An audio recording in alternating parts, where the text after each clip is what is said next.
Welcome to Community Connections with Children's Services Council of St. Lucie County. I'm just one of your humble hosts, Sean Boyle, and with me is Ashley Mott. And welcome to the half-hour program that comes courtesy of St. Lucie Public Schools WLX TV, where we talk about resources and things that are available for children in St. Lucie County. Now, we at the Children's Services Council, Ashley, myself, we've been doing this show for 10 years. A long time. No, it's more than 10. It's definitely more than 10. Yeah, time's an abstract. But look, I got a little thing for you to dive down to.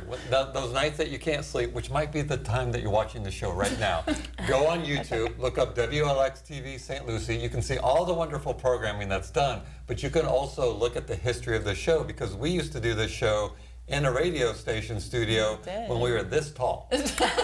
We've grown up right before your eyes. It's a long way of me saying that despite these years of doing this show, we are not media professionals, but what we do at the Children's Services Council is focus on 5 things. And those 5 things are: 1, making sure every baby's a healthy baby. 2, stopping child abuse before it happens. Don't get ahead of yourself. 3, keeping kids off the streets.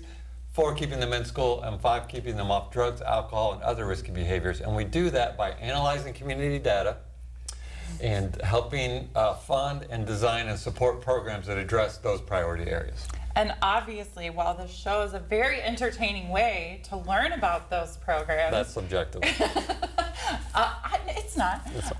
We have a lot of different ways that you can learn more about those programs, about things like Sean mentioned that are available to children and families in our community, and all the resources that we have here. So obviously, we encourage you to watch previous shows so you can learn about some of those programs, but we also share a lot of information on our website at cscslc.org, and you have lots of props today. I know. There's so I many, figured the more props I bring, the less talking I have to do. Is that what it is? So one of the props that Sean has here is actually one of our newer postcards. We've kind of shifted to that model. If you've watched the show for a while, you know we used to talk about our family guide all the time. It went from like a 50-page document to a 5-page document to a 1-page document. And you may not think that's a big deal, but when you do community events and you have to bring 200 guides with you, 50 pages is a lot. Yes. So we've now shrunk down to a half a page, but these postcards are out really anywhere, everywhere out in the community. They link to a QR code that will take you to our website to show you the list of all of the programs that we are working with currently. This one sort of specifically talks about our babies programs and links you directly to those. But we have other postcards that you might see out that talk about our summer programs. We have postcards that are talking about our after-school programs. So really, any of those areas that Sean kind of mentioned, our 5 priority areas, we have programs that fit. And if you have a need for your family or even having a conversation with a coworker, a neighbor, a friend about something that they are looking for their family, these postcards, our website, our phone number, which people still use, you could, occasionally, any way that you can get a hold of us to get that information, we're happy to share with you. And let's give some love to QR codes. QR codes had their heyday like 10 years ago, and they kind of disappeared, and then they're back with a vengeance. Who knew they would make a comeback? You know, you mentioned our website, cscslc.org, because we love our acronyms in the nonprofit world. You also mentioned our phone number, 772-408-1100. But if you're on social media, and I'm sorry if you're on social media, but if you're on social media, don't forget to check us out on Book of Face and or Facebook. We post on there nearly every day, something positive or things that are going on. And we're also on IG, Instagram. Oh. I like to say IG for the young audience members here, cool but guy. we're on Instagram, and Instagram, we're kind of a little bit of a different take. We try to have fun on Instagram. We do you'll see some behind the scenes stuff from our trainings, like workshops that we provide in-house, but there's a lot that happens kind of behind the scenes that we like to share. And I want you to check out this segue. So what we've been posting recently on Instagram is we are doing something called More Than a Game. You may have heard us talk about it. We are supporting and uplifting our fathers. We recognize in our programming, when we talk about services for families, if we look at our data, a lot of that family means the mom, not necessarily the dad. So we thought, how can we get fathers involved? So we centered it around a sport. This particular offering that's happening right now is around basketball. And we hooked them with 2 hours of free organized basketball play, which, trust me, as a former basketball player, I'm too old now. You're not. I'm a pickleball player now, but it's a good hook. But we walked them through a fatherhood curriculum. Big thanks to Kevin Singletary from Roundtable Kids at Hope and Omar from the Inner Truth Project. And then we introduced them to a resource. Our guest has been there to present it recently, right? Coming up. Oh, coming up. All right. You're getting I ahead of picture you yourself. speaking, but I'm like, nope, wrong group. But it's a great thing to do, and I say all that. And my tie to Instagram is some of the gentlemen that come to play basketball. They really bring the jersey They fire. do. So I always make sure I get a picture of that and put it on our Instagram stories. It has been quite. I haven't been able to come to any of the More Than a Game nights, but I have followed your jersey progression, and there are some. There's good some, ones. yeah. There's some. I'm jealous. Like It's a- I don't know if I could pull it off some of those jerseys. Just saying, like I hear show you. up at the grocery store and a 50-year-old man wearing a jersey is just weird, but. I hear you. It has been interesting. So we've been doing More Than a Game for about 5 years. This is our 5th season of basketball. We've also expanded to golf and to bowling to try to kind of capture as many fathers in our community as possible. But we have a really cool, there's a really good story in here, and there's a core group of guys that have really been with us from the beginning, about 5 or 6 of them. Oh, there's more than that. Well, there's some that have come back, yeah. But there's some who have, we've heard stories about getting invited to each other's weddings, helping each other get jobs. They really have become this very tight-knit group to lean on each other about the fatherhood challenges that they're having, about the life challenges that they're having, and it's been really cool to see them grow over the years. What's cool is, I've through the years have managed to go to most of them, not all of them, it just depends on scheduling, but this is the most interactive group, but there's a whole group of guys, probably about 10 guys, that just come for the education and the camaraderie, and then when basketball plays, they leave and go home. Yeah. That's how you know that it's effective. And I really think, too, the other thing that has changed that we have seen happen over the years is that at first, the first couple of years when they started having these fatherhood, and there's some deep conversations that happen. There is some heavy stuff that they get into, and at first the dads were a little closed off and maybe quiet at first, maybe by the end of the season got into it, but now they jump right in and they are unloading. It is a good time for them to share, and I think they feel like they're in a really safe space. Yeah. Because and we got to give John Caesar from our office credit when we were exploring outreach activities. I mean, we knew John played basketball. He was a young father, wanted to be a better father, and we're like, hey man, you can mirror what you want from this initiative with what other fathers want. So big kudos to him. Last prop, and then I'll stop talking because we have guests anxiously awaiting. We have our annual report. It's been out for a couple months, but it's not too late to read it. It takes 5 minutes. 5 minutes with stories of impact, and we always talk about, and we've got some upcoming videos coming out. We talk about the 60,000 children that we've reached. We may say this X percent, 90% improved their academics. All these numbers, right? Because we're heavy into data and accountability, and trust me, we can data nerd out together at another time. But also in this, our success stories, because behind every one of those numbers, behind that 60,000, is a story of a family, a story of a child that maybe found a resource, found some hope, and maybe navigated an obstacle that they may not have been able to had it not been for a program that we're partnering with. So if you get a chance, this is again available on our website. If you're like, Sean, I don't want to go on your website, more than happy to deliver it to you. I'm just anything offering you want. a personalized service. I like that. Or I'll get Ashley to sign it. She designed it. She should sign it. I can do Look at that. Now she's excited. that. I'll totally do that for sure. We get lots of compliments on the design because what's my direction every time we do this? Make it look like a coloring book. Yeah, I want the coloring book version that can be read in 5 minutes or less. We're getting there. One time on our show when we don't have guests that have a lot to talk about and I'm eating all their time, we'll bring our annual report that I designed when I was in your shoes to the ones now, and you'll be like, thank goodness you have Ashley on your team. No, yours were great. They've changed a lot. They've changed a lot, yes. We're learning. In a good way. We're in learning. a good way. That's all. All right, you want to introduce our guest? I would love to. I'm turning on my props this way just in case. I see. We have great guests today. I'm really excited about them. We, from time to time on the show, Sean and I joke that we need therapy, like a therapy hour, and luckily we have Tykes and Teens to rely on to bring that to us. But we have, over the years, kind of had lots of conversations about mental health, and I feel like we have kind of pushed that stigma a little bit farther down the road. And I think that in our community, we are continuing to do that. May is Mental Health Awareness Month, so it gives us an additional opportunity to continue that conversation. And we're really lucky to have Cassey, Chang, and Jessie with us today from Tykes and Teens to kind of talk about some of the things that are happening, because there are some really awesome things going on in our community that you guys are involved in and have been involved in. And so let's just kind of broadly, May is Mental Health Awareness Month. Tykes and Teens is a huge resource in our community, but obviously not doing that work alone. You guys have a lot happening. So kind of give us like an overview of what's happening, and then we'll tap into some of the things, maybe some tips for parents And then too. we'll go over Ashley and I's issues that we're dealing with. Yes, We're here for it. and then if we have time, no. So talk to us a little bit about what's going on in our community. All right. Did you Tykes and rock, Teens- paper, scissors? Yeah, that? I have to.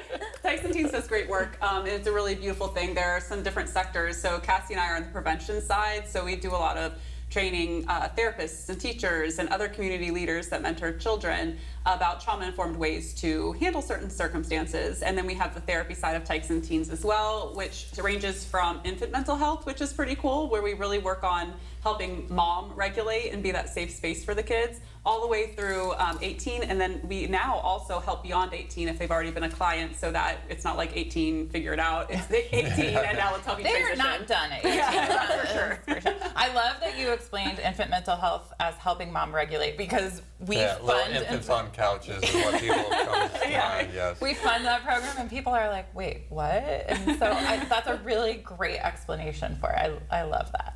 Awesome. Yeah, it evaded me as well when I came on board. I'm like, what is this? And so I was sitting down. Exactly. And then when I really understood the gravity of regulation and how important that is, because calm is contagious, then it really started to lean into how well that can work. So it's a beautiful thing. Calm is I'm stealing that. Calm is contagious. Yes. I like I have a feeling you're going to see that elsewhere. I love it. So you said trauma-informed care. I think there's probably a lot of people that have heard that don't know exactly what that means. So Cassey, do you want to talk a little bit about, like, we luckily here are a trauma-informed community.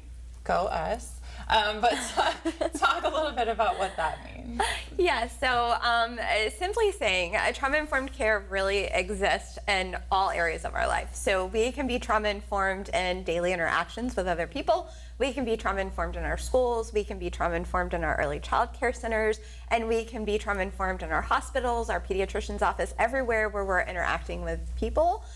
Because trauma is something that it's based on perspective and personal experiences, and we're all human and we all have experiences, and if we haven't had a kind of a challenging experience in our life yet, who's to say if one may come along at some point? So we want those that we're interacting with to be trauma informed.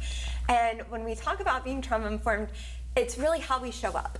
So are we creating environments where safety is a priority? Physical safety, emotional safety, psychological safety. It's how we give voice and choice to others, how we collaborate and come together to make sure that we're not making decisions for people, but we're making decisions with them. And then also having some cultural awareness in that.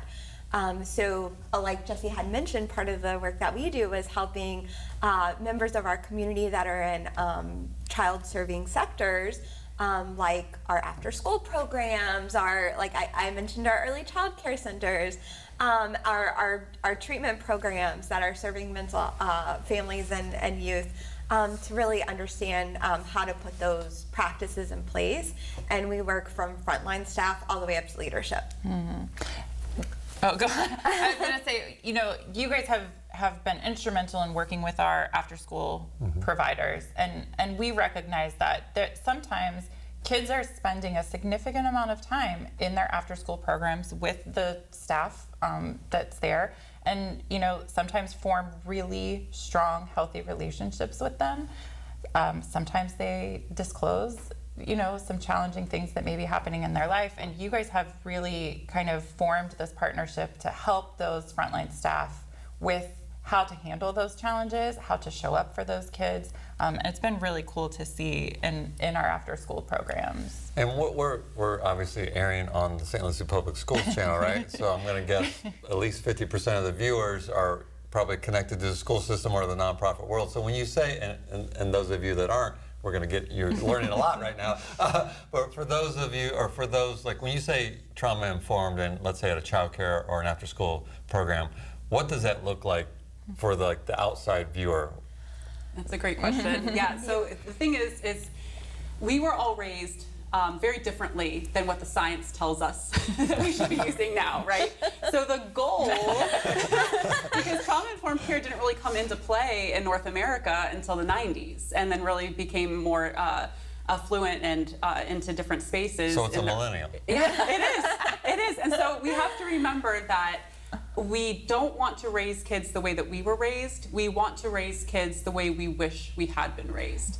And I think it's very important to try to kind of look at that science that is new, that tells us that if we accept kids for who they are and hold them accountable to what they're supposed to do in a loving, accepting, and non-disciplinary way, but instead understanding, communication, trying to figure out where the kid's coming from, what their intrinsic motivation is, and how to help them in that way, then we can really actually help expand their lifespans up to 20 years by helping them build resiliency and overcome little traumatic things or big traumatic things. Like Cassey said, a lot of people tell us, oh, I've never been through trauma, my kid's never been through trauma. And I'm like, has anybody ever snatched their cookie out of their hand? Because if they had, that could have been traumatic for them. And that's something to consider, because trauma is a spectrum, right? So if we go ahead and we really press into the science and realizing that whole acceptance and also providing support, and especially that every kid should have one stable, safe adult that they can go to, who's healthy, that they can go to at any time. And that's my big thing, is like, who's your safe adult? Because that's what we all really need, even as adults. We all need a safe adult. We talk about that frequently. And so one of the things that we do to build on what Jessie had said is we train those adults. So we teach them ways to redirect behavior in a way that sees it as communicating a need. And not necessarily going straight to the punishment viewpoint. And we also focus a lot on helping kids build their own internal resiliency. So one of the things that we've been working on are putting regulation stations, sometimes they're called calming spaces, into a lot of our programs. And I was at one of our programs, I would say it was probably about a month ago, and I was just checking in to see how the calming space was going. And there was a girl, and she was using the calming space, and we had provided them with these emotion charts. And so they could flip the book, they could pick how they're feeling, and then it gave them little tips of things that they could do to be able to manage that emotion that they're feeling, so it doesn't become so overwhelming.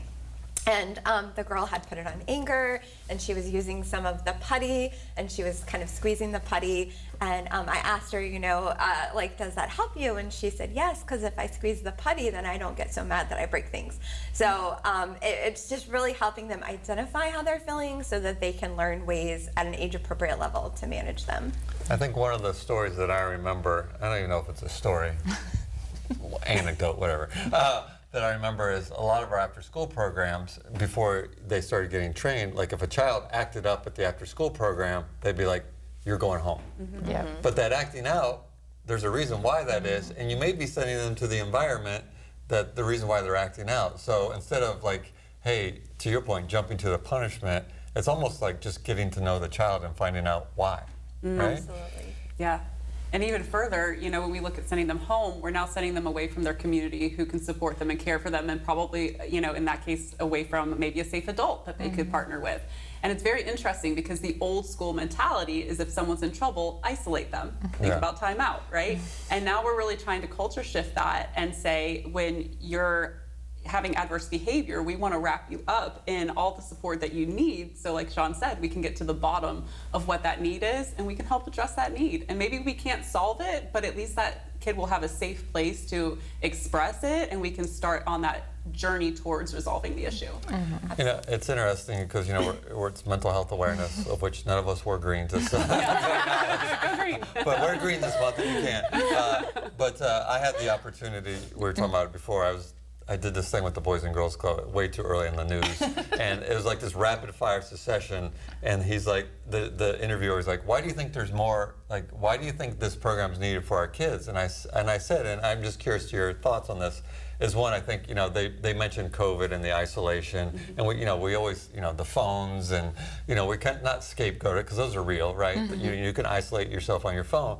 But what I also think is that we're coming to the point now where kids, young adults, are comfortable saying, hey, I'm anxious, hey, I'm stressed, hey, you know, like we've given them the vocabulary. When I grew up, You never said that. you didn't cry in front of a dog. Like, you kept that stuff inside. I thought it was an Irish thing, but I think it's just a generational thing. But we're giving the kids the language to express themselves. I agree. Yes. Yeah. And that's a good thing. It is a good thing. Science tells us we have to name it to tame it, and so that's what we're helping them do. You gave it. That's another one. Trauma's like right now. But and you know, I think we've said it before. Truthfully, the whole reason that these after-school programs kind of have trickled in is because we had a conversation with a Boys and Girls Club youth about 6 years ago. Yeah.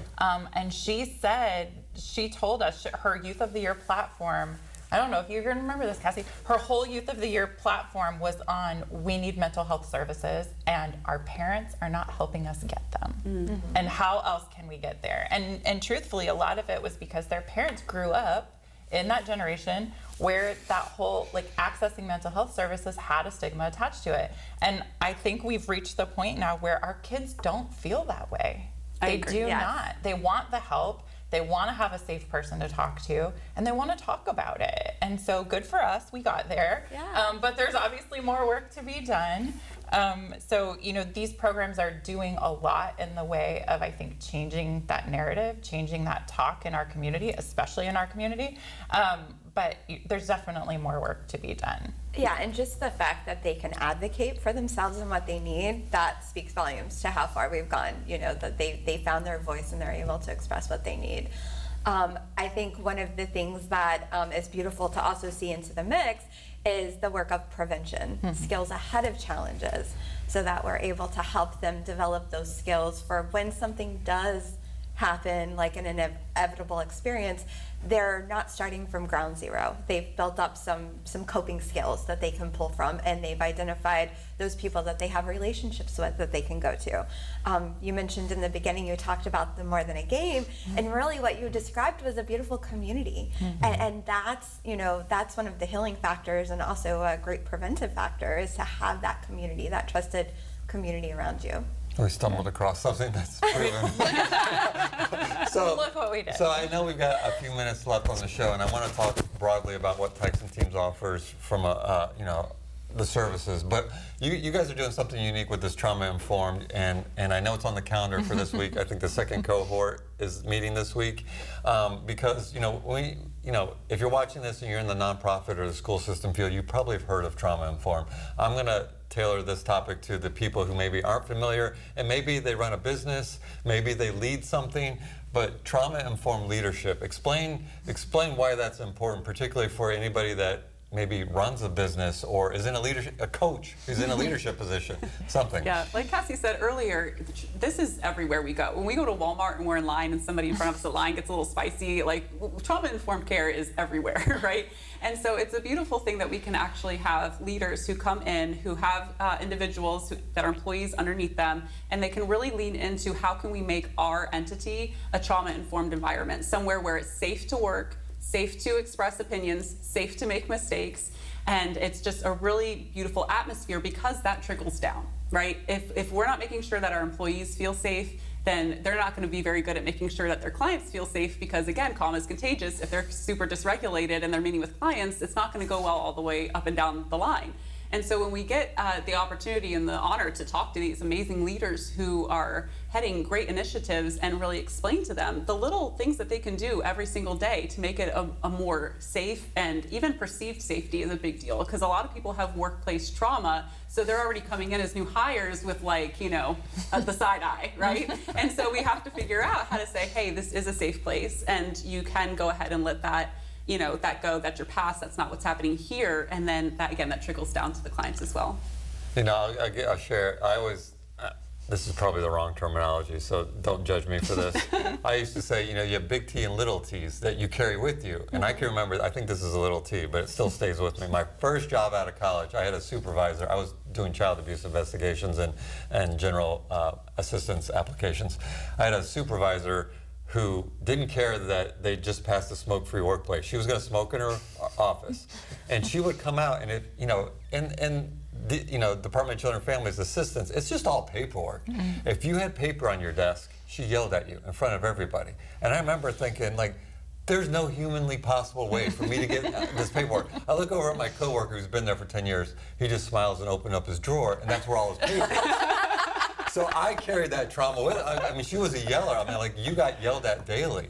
You had to go into the smoke office and get yelled at. You right now? Yeah, and so don't think that I didn't carry that with me for a few jobs later, because I was self-conscious about, you know, I got to make sure my desk looks. Now you see my desk. But you got to make sure my desk looks good. I got to make sure there's not work piling up, otherwise I'm going to get yelled at. I carried that with me because it wasn't a safe environment. Well, absolutely. not like safe, like I was in danger, but for my mental health, it was Psychological stressful. and perceived safety. Yes. Yeah, and it makes a big difference, I think, too. Even thinking about our kids, like having, you know, a teacher that follows you, or classmates even that follow you. I mean, that stuff sticks with you. It stays for a while. So before we run out of time, I want to give you guys an opportunity to kind of talk about, you kind of went through the list of things that Tykes and Teens is doing, and it's a lot.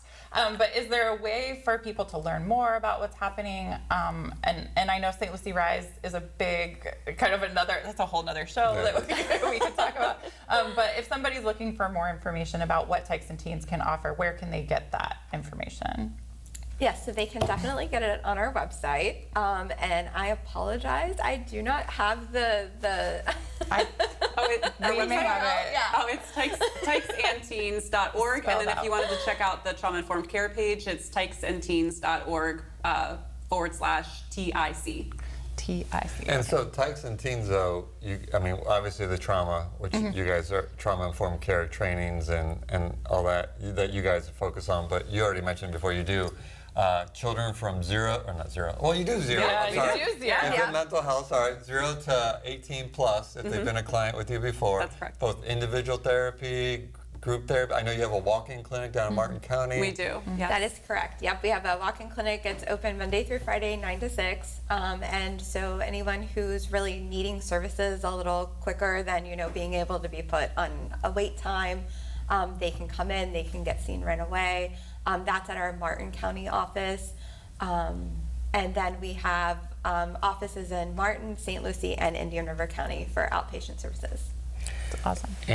And I always throw this out there, and you guys may not be the right person to ask, but outside of making sure that the viewers are aware of the services that are available, is there any needs that your organization has? Like if somebody's watching and you're like, you know what, my kids are good, check in on them. They may not be. But, you know, maybe has the capacity to volunteer or donate. Is Absolutely, there, to go through the website for that? Yeah, we have on our website. We actually have an Amazon wish list of things that our different departments need or require that we haven't found funding for yet, and so everyone can go on there and participate in that way as well.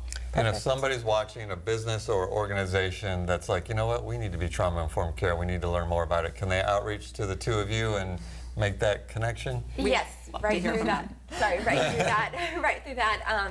The TIC page, the Trauma Informed Care page on our website, there is a request form. They can fill out that request form and it'll come right to us. I strongly encourage anybody that works in the nonprofit world, or quite frankly, if you're a business, if you work with people, unless you're an isolationist, if you work with people, find out more information and make sure you connect with Tykes and Teens. Thank you both. Thank you both for coming on. Thank you for having us.